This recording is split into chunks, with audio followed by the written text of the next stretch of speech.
저는 오늘 진행을 맡은 영화주간지 시네21의 김소미 기자입니다. 반갑습니다.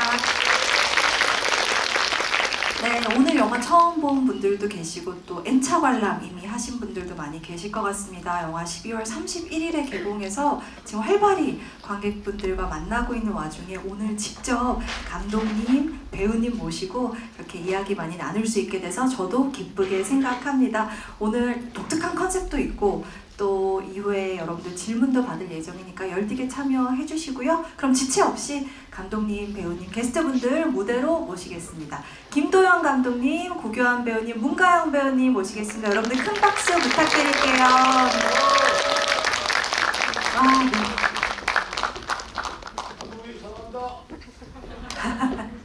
네. 네, 시작부터 사랑한다고 말씀을 주시네요.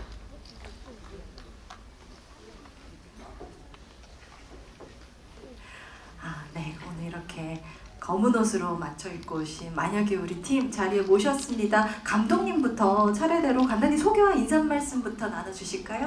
안녕하세요. 만약에 우리 연출한 김도영입니다. 만나서 반갑습니다.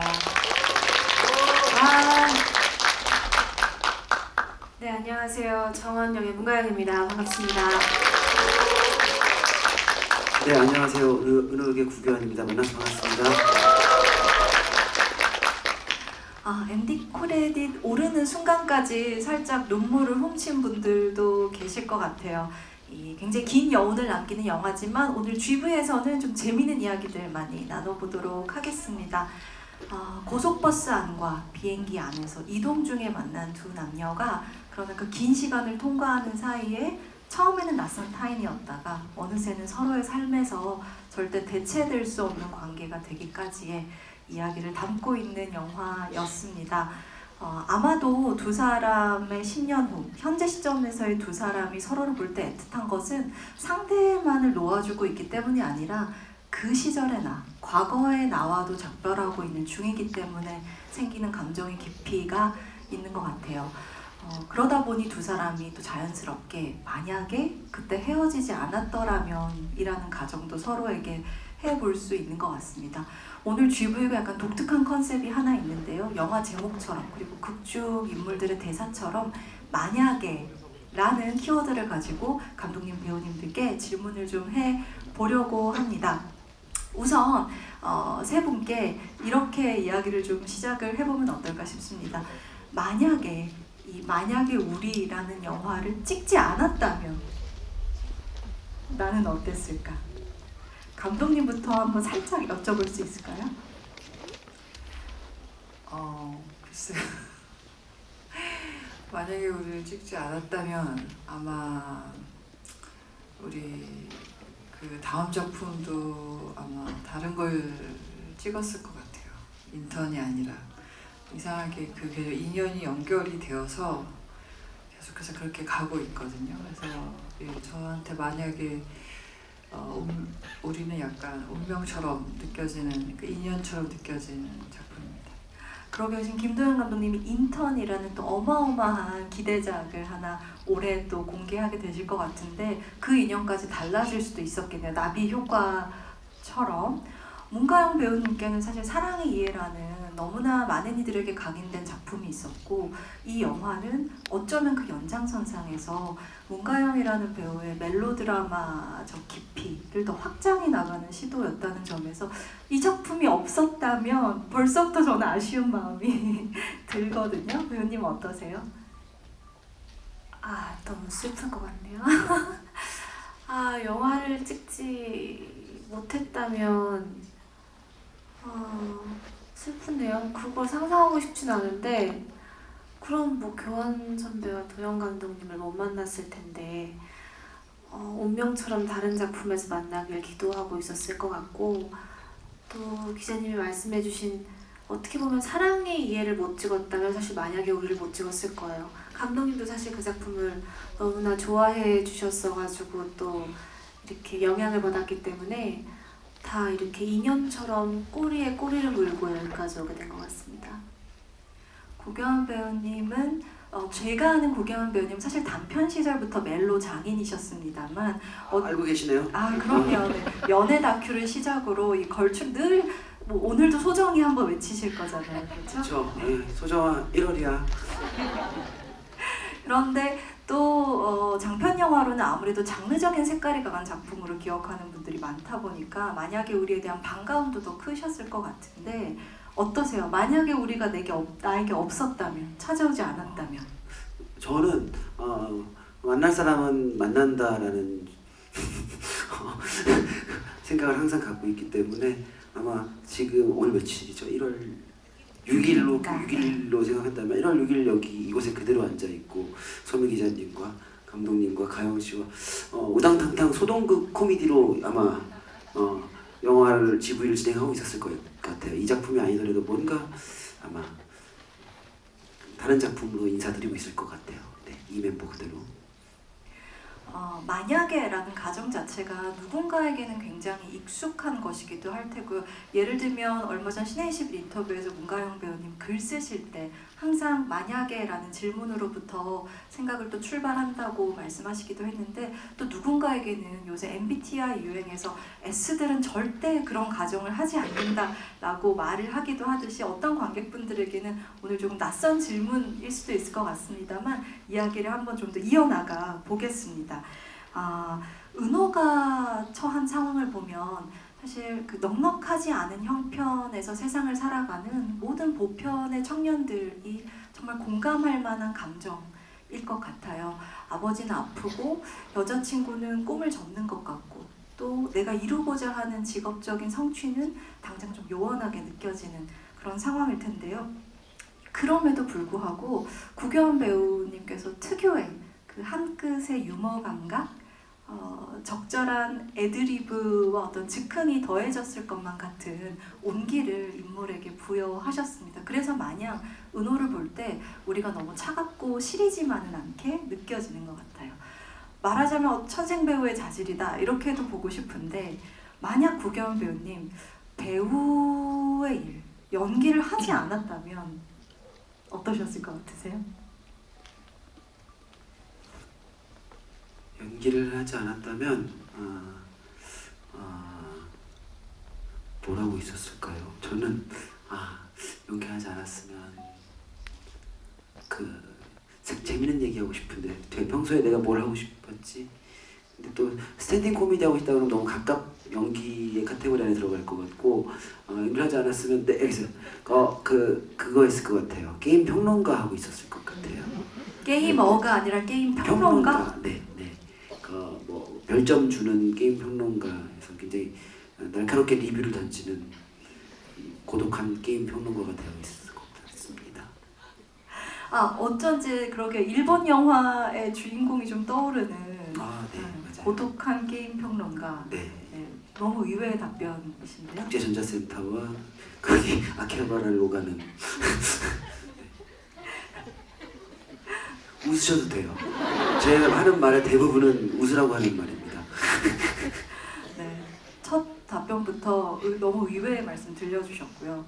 문가영 배우님은 놀랍게도 이 숫자에 그렇게 큰 의미를 두고 계실 것 같지는 않지만 아역 데뷔를 하셨던 작품으로 계산하면 올해가 데뷔 30주년을 배우세요. 놀랍죠? 그러니까 사실은 배우가 아닌 인생의 시기를 상상하는 것이 더 힘든 삶을 살아오신 거죠. 사실 이 질문은 문가영 배우님께 꼭 드리고 싶었습니다.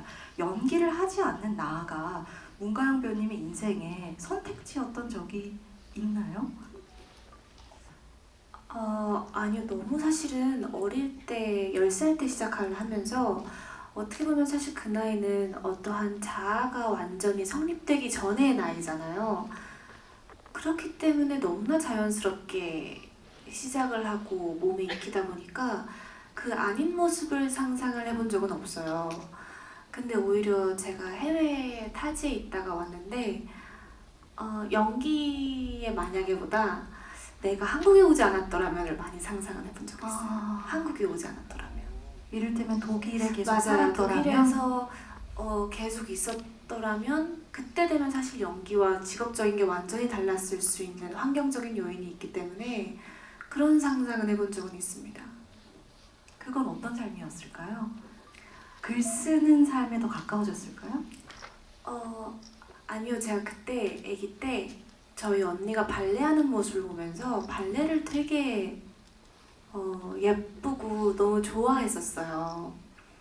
물론 그게 뭐 9살, 뭐 10살 때까지의 기억이지만 그래서 뭐 독일에 있었으면 또 발레를 계속 하고 싶었다는 생각을 하지 않았을까 라는 새로운 생각? 그것도 너무 아름다운 더 좋은 거 하고 싶은가 봐요. 떠올랐어요. 네. 게임 영감을 평론가 받았어요. 네. 영감 가져와야지. 네. 저는 제가 삼수를 하지 않았다면 예비로 붙은 학과가 있었는데 말하자면 영화과를 가지 않았더라면 네, 영화과를 가지 되겠네요. 않았더라면 저는 제가 방송 프로듀서가 됐었을 것 같아요. 방송학과에 붙은 적이 예비로 됐는데 그래서 아니 오늘 러브 나영석 서바이벌. PD님 만나고 오신 걸로 아는데 네. 제2의 나영석 같은 걸 꿈꾸셨어요. 그쵸, 러브 서바이벌 프로그램이나 뭐 잘했을 것 같아요. 서바이벌 프로그램의 프로듀서가 돼 있었을 것 같아요. 네. 만약에 우리와 연결짓자면 네, 연애 예능의 또 선두주자가 되실 수도 있었을 것 같습니다. 아까 거가 더 좋았던 것 같으니까 아까 걸로 다시 번복하겠습니다. 죄송합니다. 게임 그걸로만 평론가로 올려주세요. 다시 시간을 돌려주세요. 네, 평행우주의 두 직업 다 응원을 해보고요. 이 김도영 감독님은 감독이기 이전에 또 배우이기도 하시죠. 어쩌면 이 영화의 두 배우의 너무 자연스러운 대사들과 감정선, 이를테면 후반부의 감정이 굉장히 격렬한 순간에서도 무르르듯 섬세히 흘러가는 순간들은 김도영 감독님께서 또 배우의 마음을 잘 아는 연출자이기에 있었던 소통들에 또 힘입은 게 아닐까 그런 상상을 해보게 됩니다. 그래서 감독님 만약에 감독님께서 연기와 연출 중 하나라도 하지 않았다면 무언가 달라졌을까요? 저는 이혼을 하고 나는 솔로 돌싱편을 만났을 것 같아요. 저를 만났겠죠. 네. 제가 악마의 편집을 했을 그래서 거예요. 그 프로그램을 PD하고 있는 구경 PD를 만나고 그러지 않을까요? 제가 스타로 만들어드릴 수 있습니다. 두 분이 이렇게 만나시면 또 나는 솔로의 유명한 발레리나 출연자가 되시기도 하듯이 윤가은 배우님도 어딘가 나오실 수도 있지 않았을까.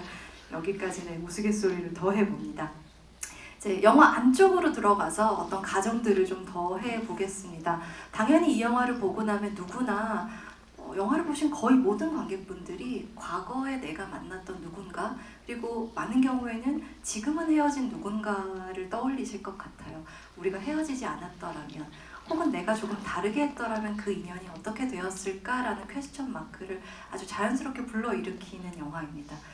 두 배우님께서 제가 앞서 언급했다시피 이미 멜로 장인이시고 두 분 다 멜로 장인이시기 때문에 극중 사랑의 이해가 높은 두 배우라는 어떤 전제를 두고 극중 은호와 정원의 입장에서 혹시 내가 이렇게 했더라면 혹은 상대가 이렇게 해주었더라면 헤어지지 않을 수 있지 않았을까? 라는 상상을 영화 밖에서 혹시 보태주신다면요. 은호로서 정원으로서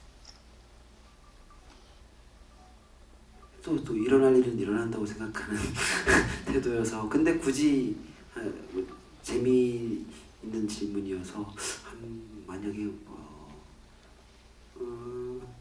은호가 게임 개발을 잠깐 멈췄더라면 굳이 어떻게 게임 개발을 잠깐 멀리서 빠져서 봐도 어떤 작업들은 때로는 멀리서 바라보고 다시 시작하는 경우 더 좋은 결과를 낼 때도 있잖아요. 근데 은호가 조금 미쳐서 작업했던 것 같아요. 계속 성과주의로 물론 자기가 가장 자기다운 게임을 만들기 위해 노력은 했지만 그 성과를 빨리 내고 싶어서 더 조급했던 지점도 있는 것 같은데 조금 여유를 갖고 멀리서 자기 작업을 바라봤더라면 근데 쉽지 않죠. 그걸 알기는. 네.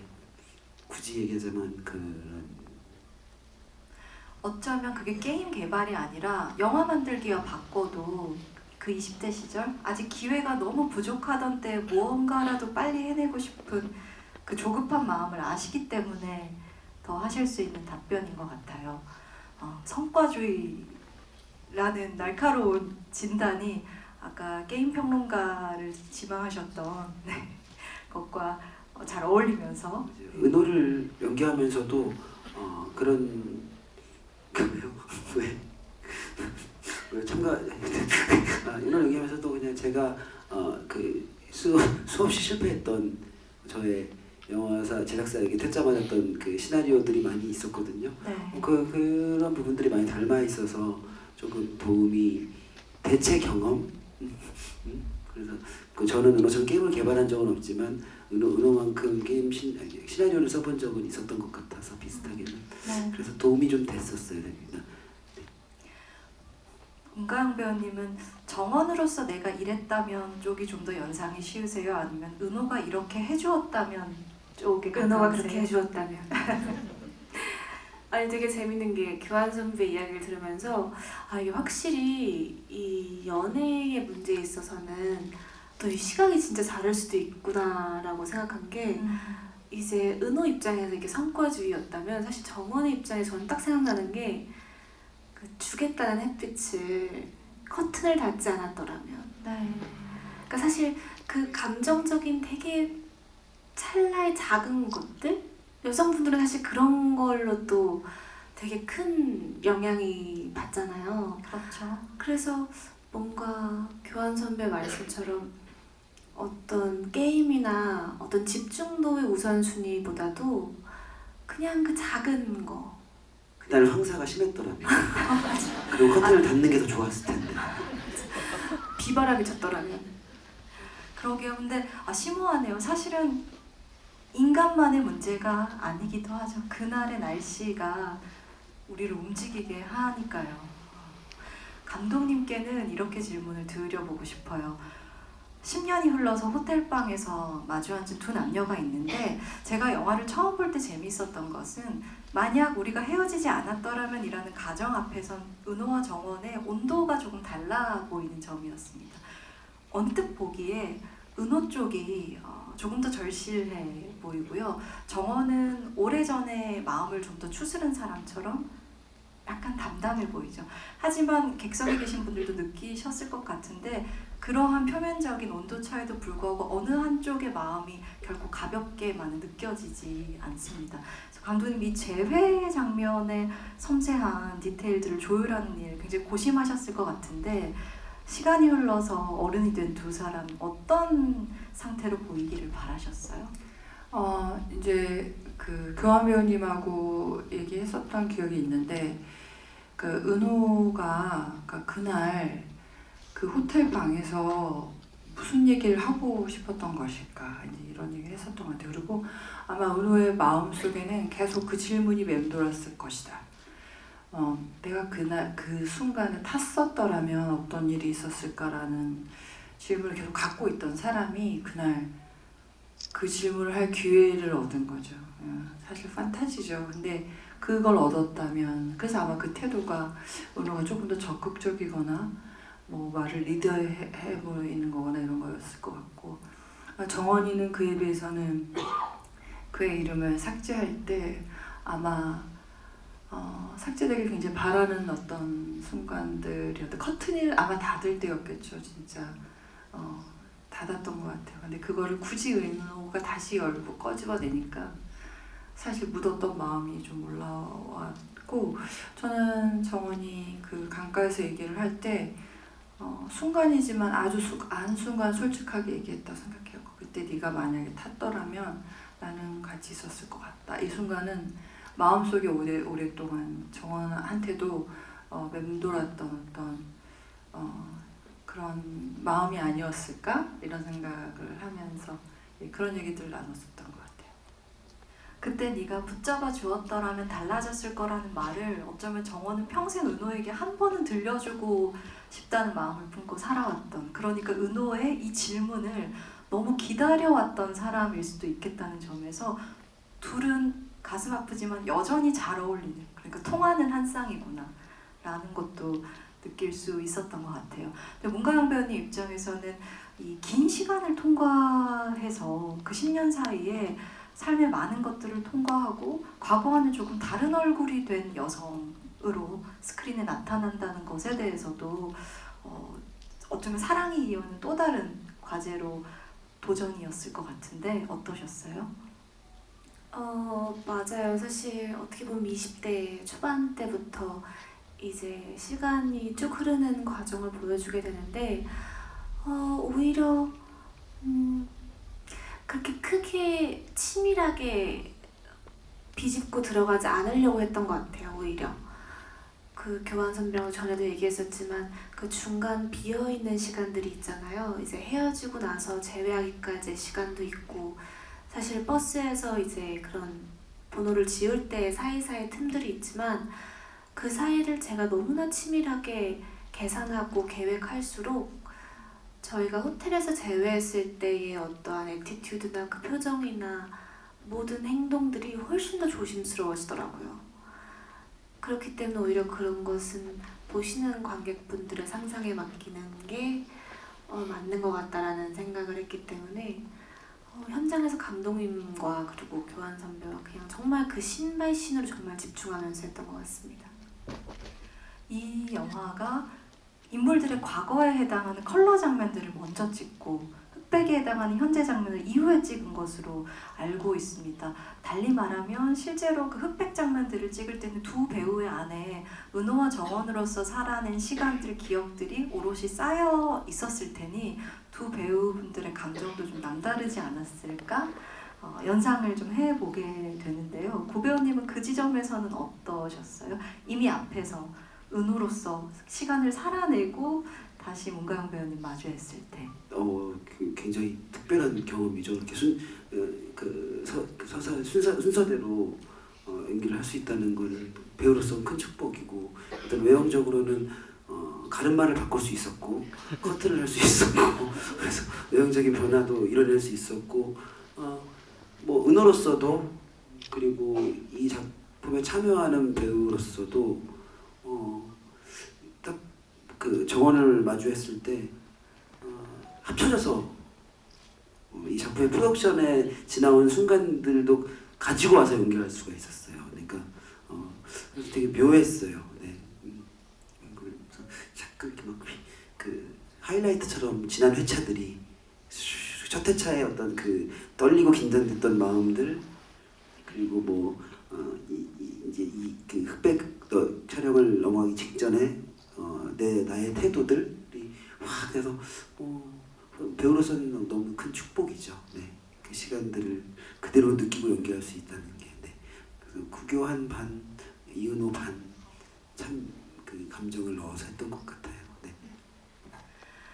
우리가 헤어지지 않았으면 어땠을까라는 가정보다 사실은 좀 더 현실적인 가정, 그러니까 어쩌면 관객 여러분들의 삶에서도 한 번은 일어날 수 있을 법한 상황은 같은 비행기에 타긴 탔는데 결항은 되지 않는 경우인 것 같아요.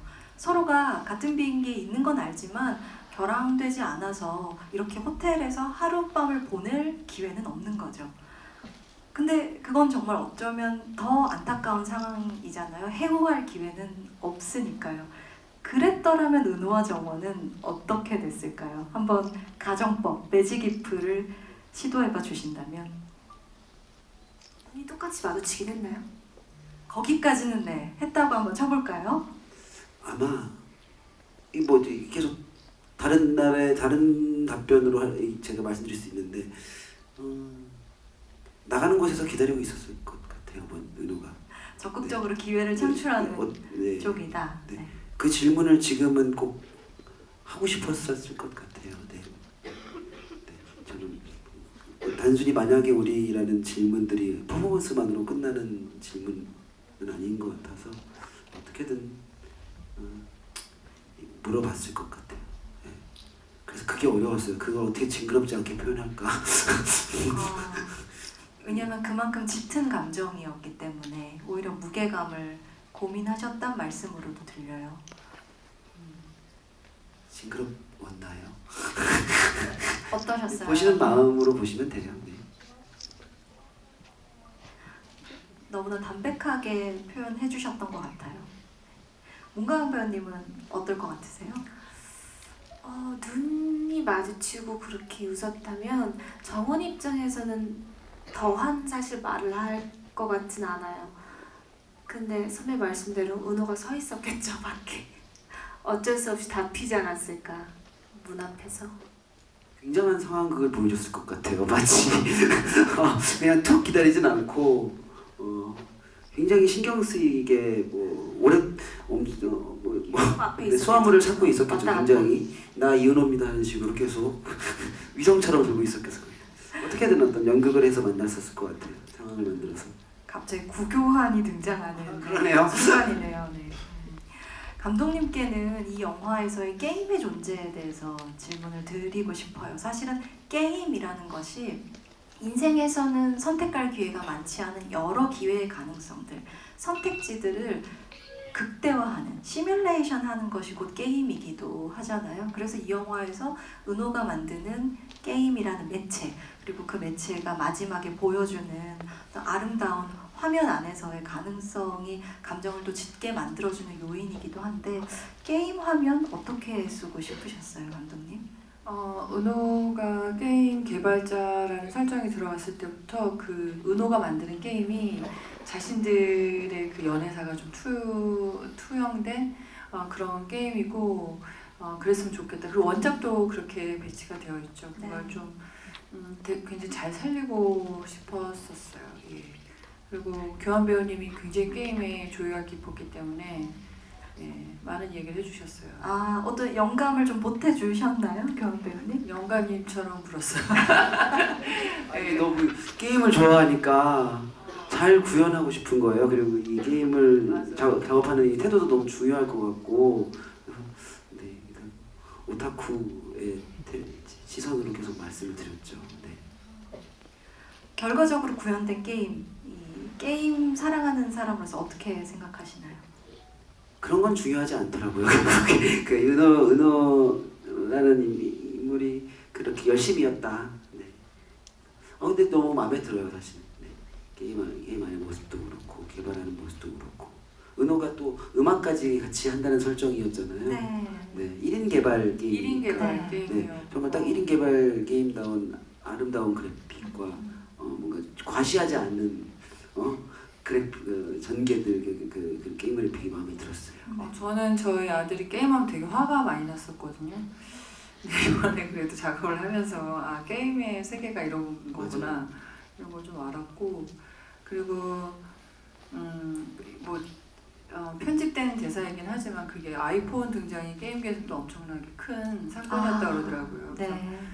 그러니까 은호가 그런 게임을 계속 1인 개발자로서 그렇게 그림도 다 그리고 음악도 스스로 넣고 이런 게임에 대해서 당시에는 좀 굉장히 효용성이 떨어지는 뭐 이런 평가들도 있고, 뭐 그럼에도 불구하고 이제 그 게임이 살아남은 게임들도 쭉 있더라고요, 그 역사들이. 그래서 그런 것들이 있었지 하면서 굉장히 좀 리스펙을 하게 됐어요, 이 업계에 대해서.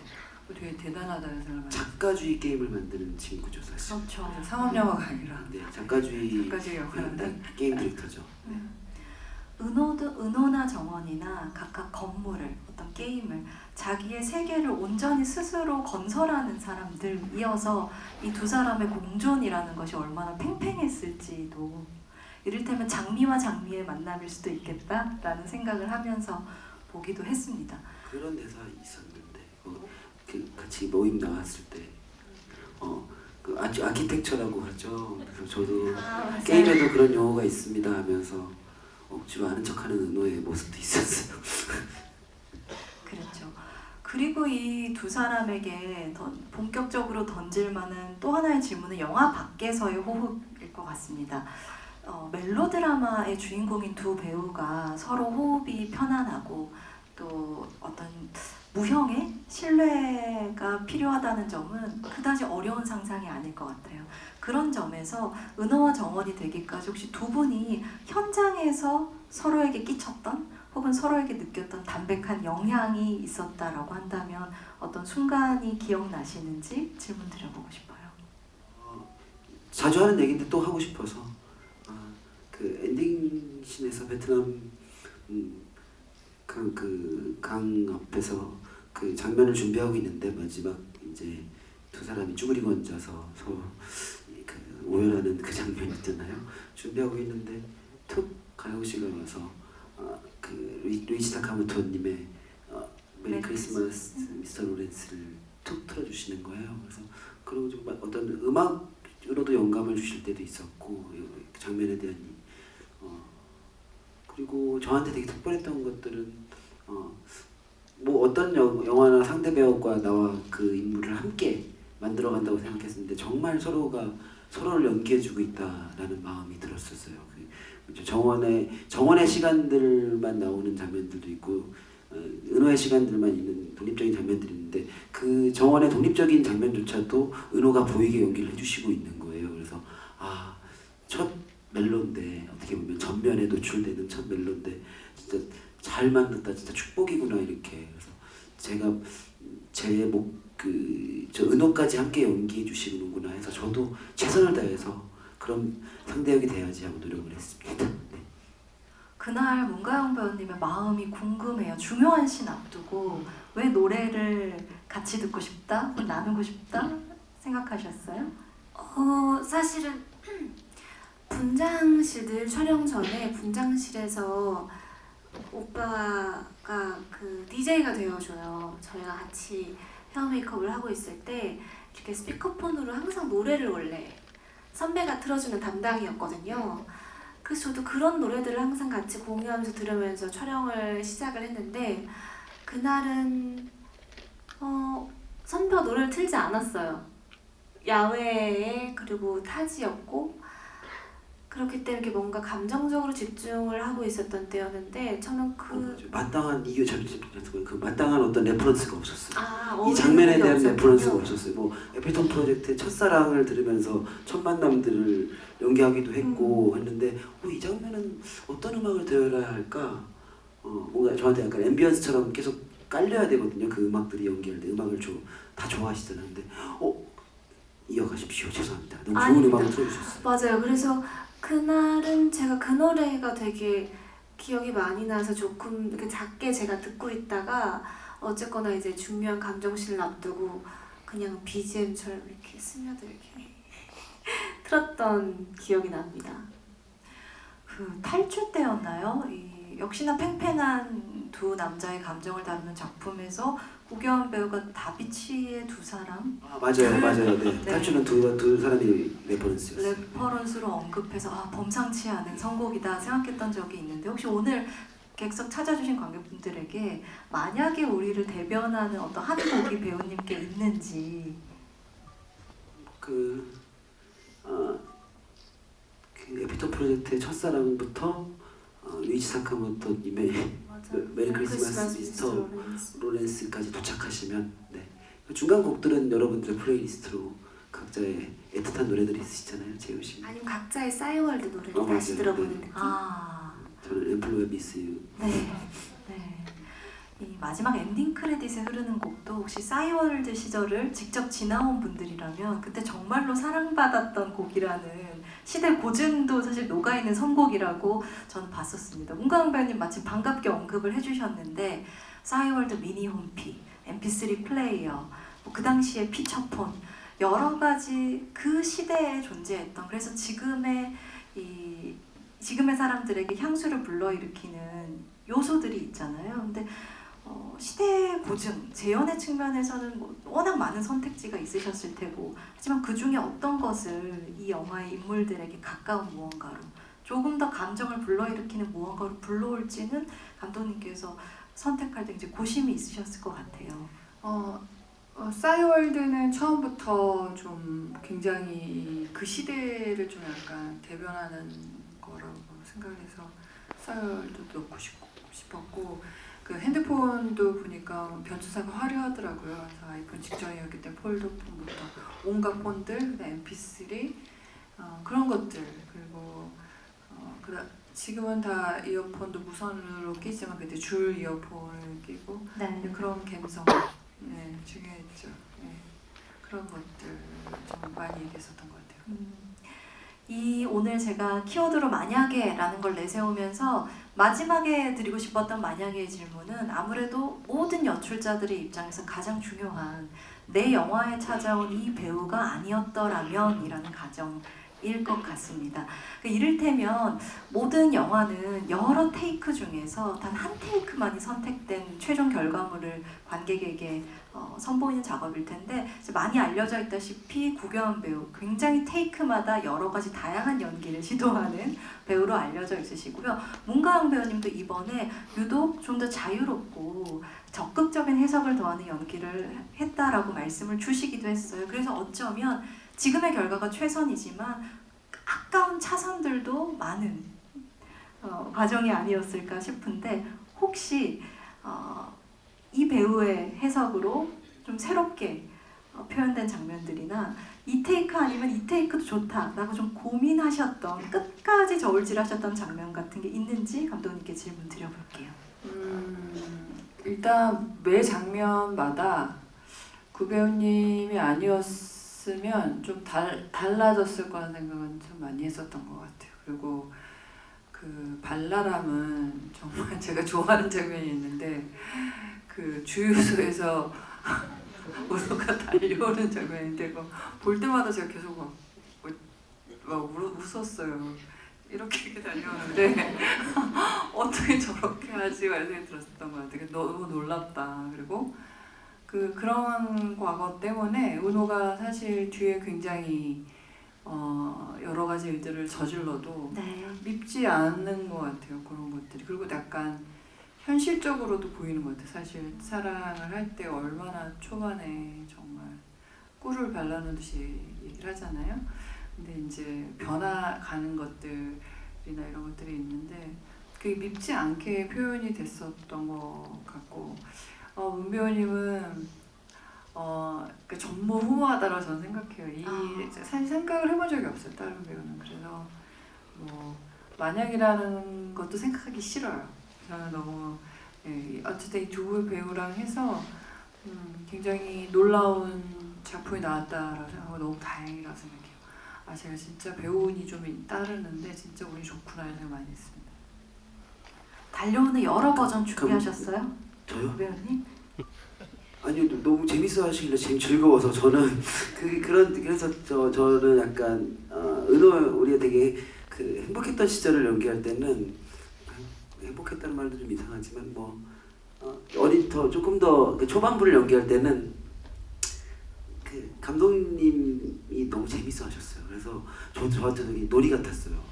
그래서 이번 테이크에서 어떻게 감독님에게 웃음꽃을 선물하지? 근데 감독님이 제가 너무 지금도 너무 배우로서 이제 너무 감독님으로 너무 존경하는 부분이 이 장면들을 연출하실 때 때론 굉장히 차갑게 이성적으로 다가갈 때도 필요하지만 정말 누구보다 첫 번째 관객이신 거예요. 그래서 정말 재밌는 장면이 있으면 모니터실에서 정말 깔깔대고 웃어주시고 마음을 막 움직이게 된 장면을 연출하실 때는 정말 먼저 울어주시고 그러면 배우로서는 이게 감독님이 가장 큰 저한테 어떤 리트머스지가 될 수 있거든요.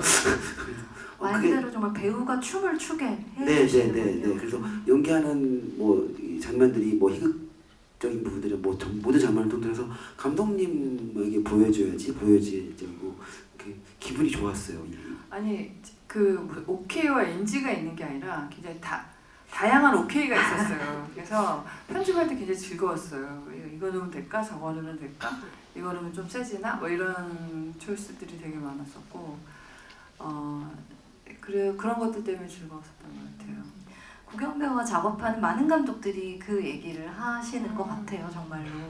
네, 그리고 사실은 마냥 가볍지만은 않은 얘기지만 구경 배우가 더한 이 멜로디, 이 리드미컬함이 은호를 만들었다면 정원을 보면서 제가 한층 더 애틋해질 수 있었던 것은 사실 일찍부터 1인분의 삶을 책임지기 위해서 성숙해질 수밖에 없었던 삶을 살아왔지만 은호 앞에서 문득문득씩 문가영 배우님이 이 캐릭터를 해석하실 때 너무 아이 같은 모습을 툭툭 보여주시는 거예요.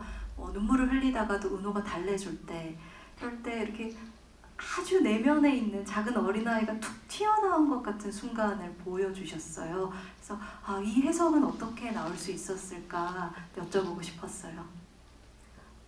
그쵸. 영화는 정원이가 끊임없이 집을 찾아서 가는 친구이기 때문에 너무나 키워드처럼 많이 나온 말이지만 은호가 사실 정원이의 집 그 자체였잖아요. 그렇기 때문에 어떻게 보면 은호 앞에서의 그런 자연스러운 너무나 흘러나오는 감정들이 주체할 수 없을 때는 그 어린아이의 모습까지 나오기 때문에 근데 그때를 떠올려보면 사실 교환 선배랑 연기할 때 그 극중 안에서도 그렇고 그냥 무장해제시키고 했던 것 같아요. 어떤 모든 것에 대해서. 근데 그렇게 두려움이 없었던 이유는 어떻게 보면 받아주나 너무나 잘 받아주는 교환 선배가 있을 거라는 어떤 믿음이 있었기 때문에 정말 편하게 자유롭게 그리고 그걸 너무나 잘 담아주고 애정해주는 옆에서 함께 울고 계시는 감독님이 정말 든든한 사람들이 되어준 것 같아요. 계속 그 과정 속에서. 극중 청년들은 좀 고달프지만 스크린 안에 있는 이 두 배우는 너무나 사랑받고 있다는 게 느껴지는 영화였다고 할까요? 그것이 주는 기분 좋음이 있었습니다. 뭐 이게 두려움이 없죠. 왜냐면 내가 뭔가를 내 표현이 도착하지 못해도 가영 씨가 해주겠지.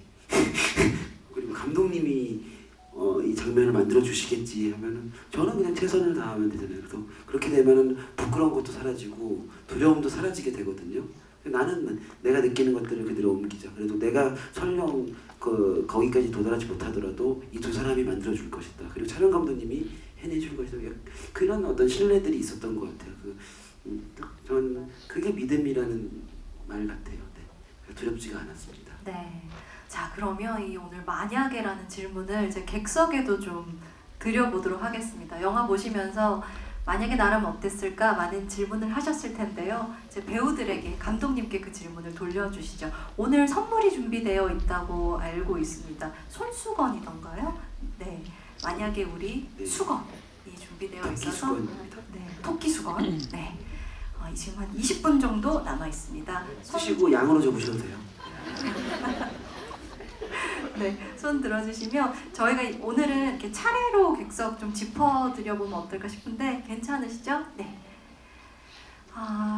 이렇게 좌측부터 그냥 차례로 가보도록 할게요. 네, 앞쪽에 스트라이프 니트 입고 계신 분께 가장 먼저 들어주셨던 것 같아요. 네.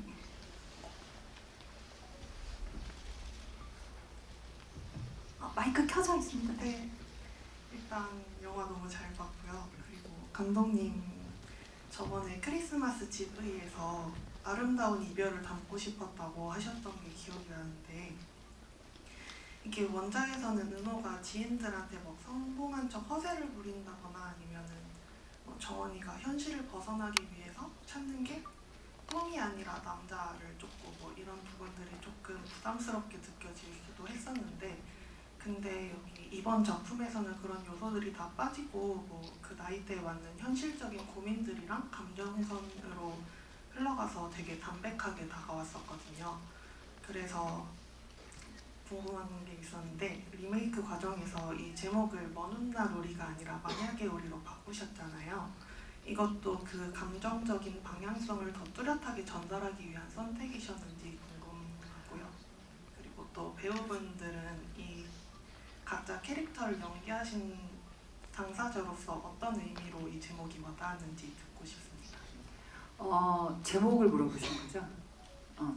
그러니까 제목은 정말 많은 버전들의 아이디어가 있었고 정말 많이 회의를 했었어요. 별하별 제목이 다 나왔어요. 근데 다 제목들이 비슷하더라고요. 그 멜로라는 게 그 시절에 너 그런 거 있잖아요.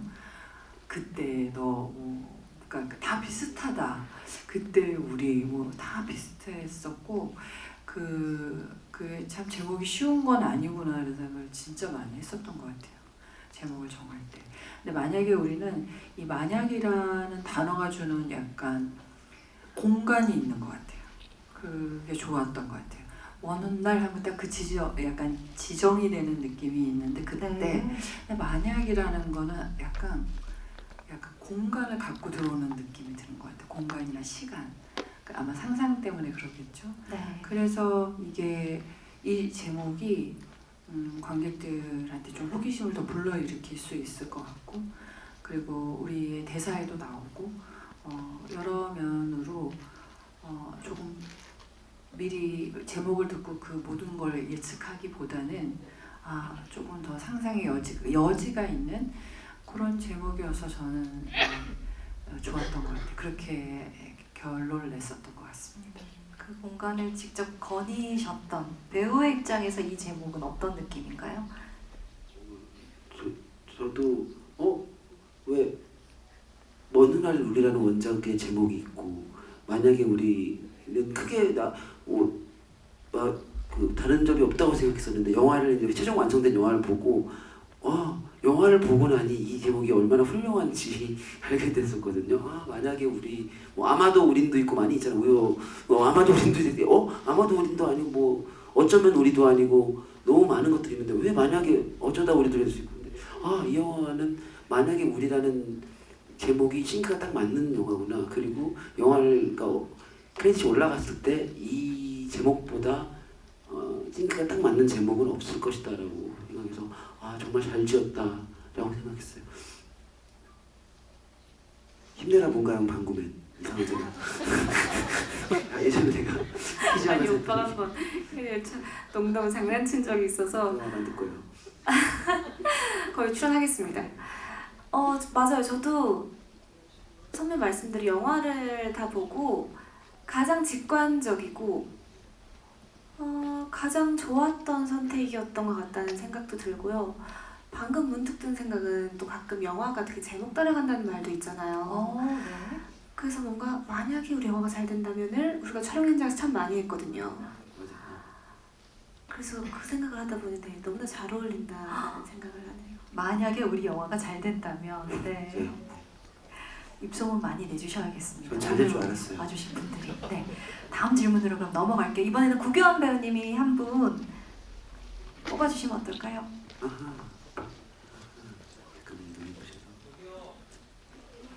네, 2분 단으로 하겠습니다. 이번에는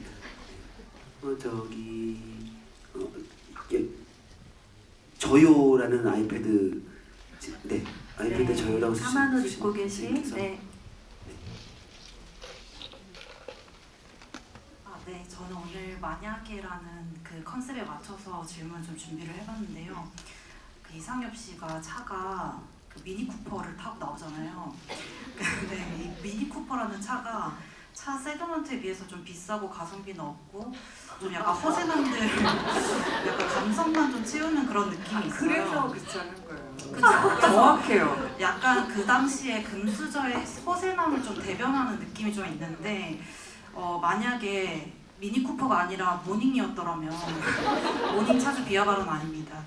이 은호는 더 적극적으로 정원을 좀 더 빨리 사로잡으려고 했을지, 그리고 이제 모닝을 타고 다니는 선배를 이제 정원은 또 사귀긴 했을지, 그리고 또 감독님도 이런 상황이라면 어떻게 각본을 쓰셨을지 좀 궁금해서 질문 드리겠습니다. 너무 좋은 질문 주신 것 같아요. 구교환 배우가 성과주의 언급하신 것처럼 또 자본주의를 통과하는 사람 어떤 모습인가. 네. 은호는 그렇게 세속적인 사람은 아닌 것 같고 아마 근데 은호는 차 기종의 어떤 거기에 막 꽂히진 않았을 것 같아요. 그 차가 얼마짜리인지도 잘 몰랐을 것 같고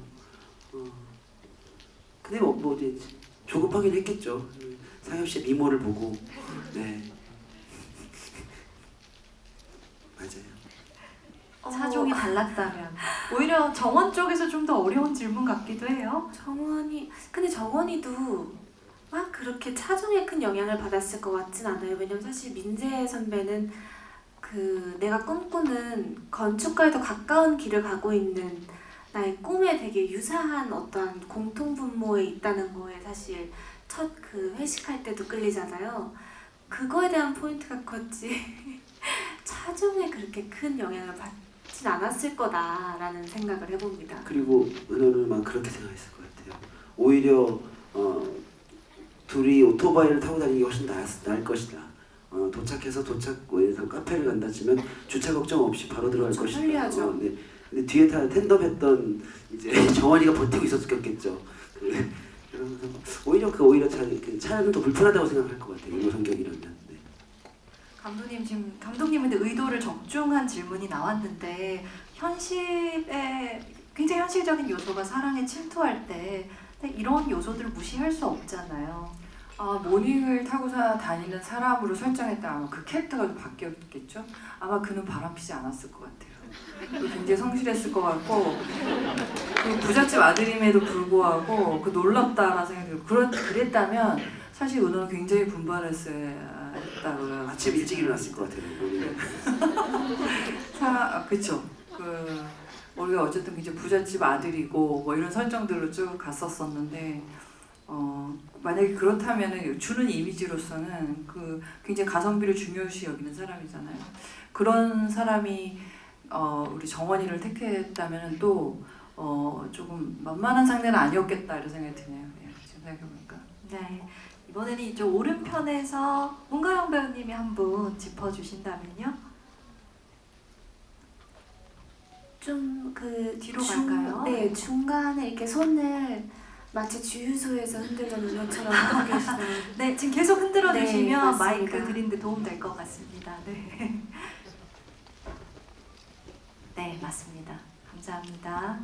네, 감사합니다. 1월 1일부터 영화로 저를 밀어주셔서 너무 감사하다는 말씀 드리고 싶었고요. 저도 만약에 라는 키워드로 질문을 드리고 싶은데 저는 그 파인딩 제인 엔딩에서 그 게임 속 두 주인공은 색을 찾잖아요. 그 엔딩을 보면서 저는 되게 괘씸하다고 느꼈거든요. 은호랑 정원은 색을 찾지 못했는데 그 둘만 색을 찾아서 이 엔딩을 나에게 보여주면서 이 영화가 끝나다니 너무 괘씸하다 이런 생각을 했는데 만약에 은호랑 정원이 색을 찾았더라면 어떤 형태였을지 만약에 생각을 해본다면 세 분은 어떻게 생각을 하시는지 질문을 드려보고 싶었습니다. 감사합니다. 게임에서 색을 찾는 것이 현실로 넘어와서 정원이도 색을 찾고 사실 은호도 색을 찾는 거죠. 예. 다행히도. 네.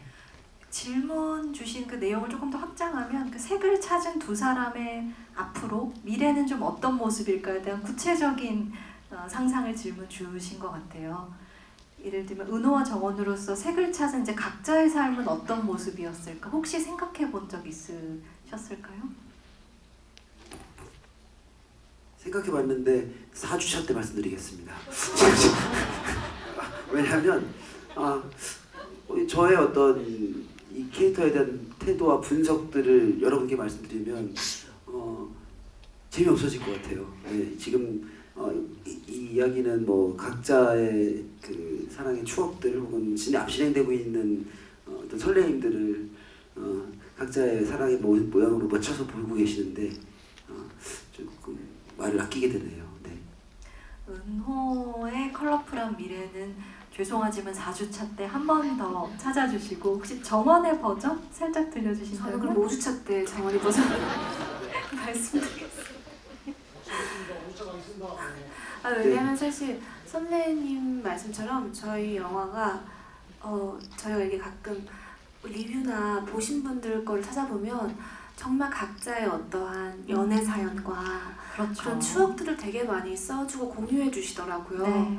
근데 저희가 정말 너무나 상세히 모든 걸 말하면 마치 그 상상력을 더 줄게 만드는 것 같아서 오히려 뭔가 그런 감춰진 어떤 베일에 쌓인 어떠한 부분들을 드리는 게 네. 하고 오늘의 컨셉처럼 그 if에 대한 게 무궁무진해지지 않을까라는 말에 저희가 좀 더 주저하게 되는 것 같습니다. 그리고 이 사랑의 감정이라는 거 정말 날씨 같잖아요. 계속 언제 어디로 어떻게 변할지 모르는 게 이 사랑이라는 마음인데 그래서 장면을 연기할 때도 뭐 앞뒤의 씬들에 대한 어떤 연결성보다는 그 장면에 굉장히 충실하려고 했었어요. 그게 더 이 장면과 장면 사이의 개연성이다라고 생각을 했기 때문에 뭐 큰 코어는 있었죠. 뭐 전개에 있어서 그거 외에 어떤 감정을 표현할 때는 그냥 그 장면에 있는 그대로 그냥 마주했던 것 같아요. 네. 그래서 자주 했던 얘기인데 초반에 제가 은호를 연기하면서 그 그 밤 강가 앞에서 그렇게 많이 울 줄도 몰랐었고 그냥 계속 그 장면 안에 충실하자 해서 나오는 결과물이었던 것 같아요. 네. 열심히 분석했던 건 첫 만남.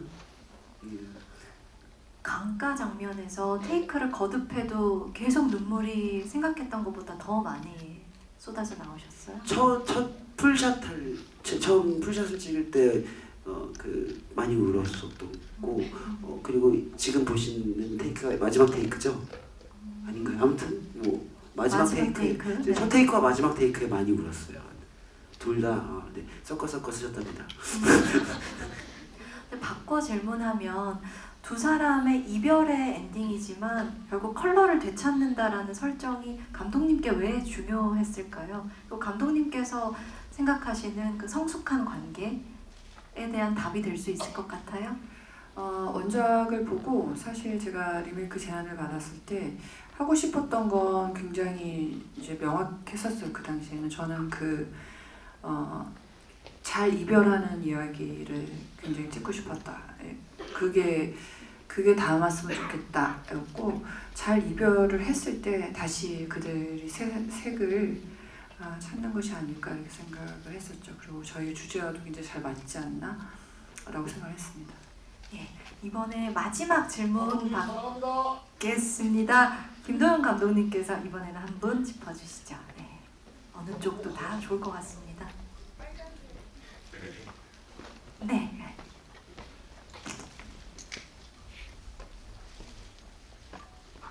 먼저 김도영 감독님 따뜻한 영화 만들어주셔서 정말 감사합니다. 저 은호 고향이 혹시 고흥인 특별한 이유가 있을까요? 저는 저희 어머니 고향도 고흥이라 반가워서 여쭙게 되었고요. 혹시나 그 구경 배우님이 전라도 네이티브셔서 고려가 되신 건지 궁금합니다. 그리고 만약에 고흥이 아니었다면 다른 지역이었다면 또 어떤 지역이었을지도 굉장히 궁금합니다. 먼저 구교환 배우님하고 신정근 배우님을 캐스팅하고 여쭤봤는데 두 분 다 전라도, 그러니까 아버님이 전라도. 부모님 두 분이 다 전라도 분이세요. 그리고 신정은 선배님도 그렇고 그래서 전라도 지역을 택해야겠다 생각을 했었고요. 그런데 그 은호 식당을 구하다 보니 남해에 구했어요. 그러니까 그 여러 가지 요소들이 남해에 네. 있는 한 식당을 하게 되었고, 근데 남해는 경상도예요.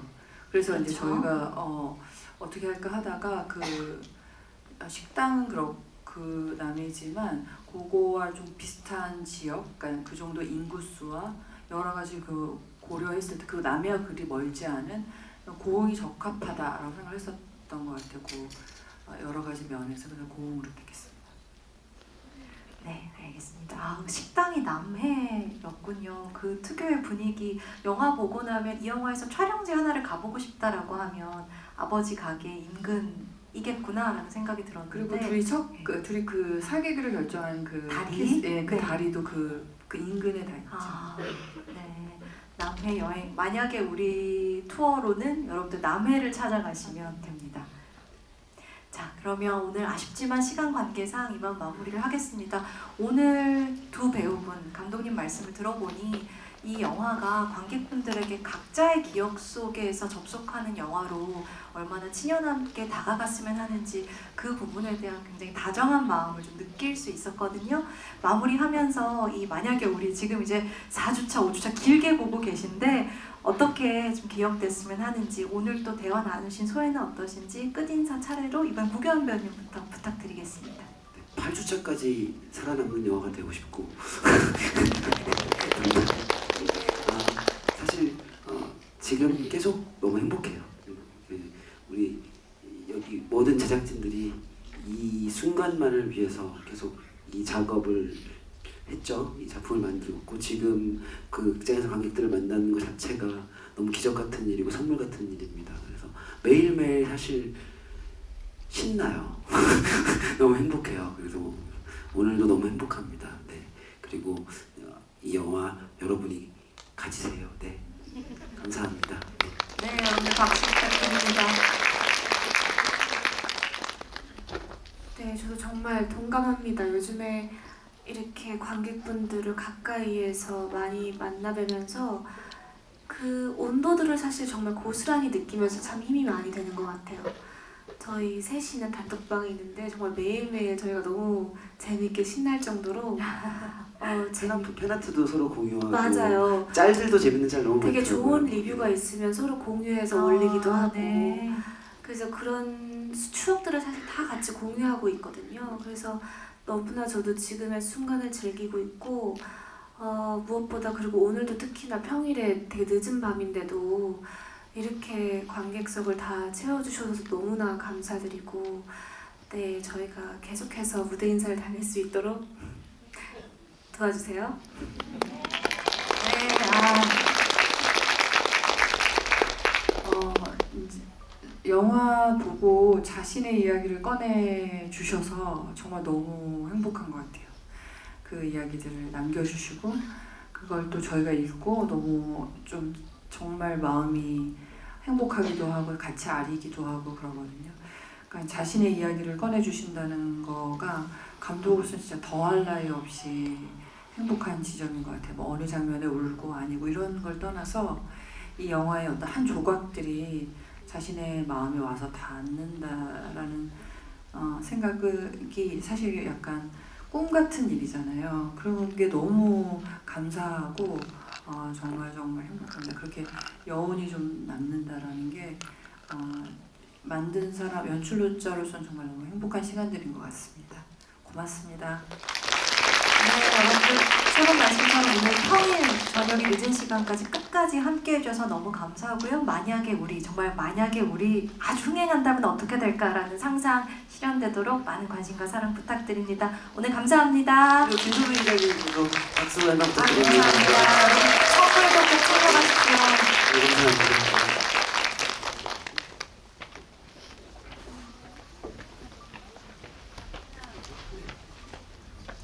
네, 하나, 둘. 감사합니다.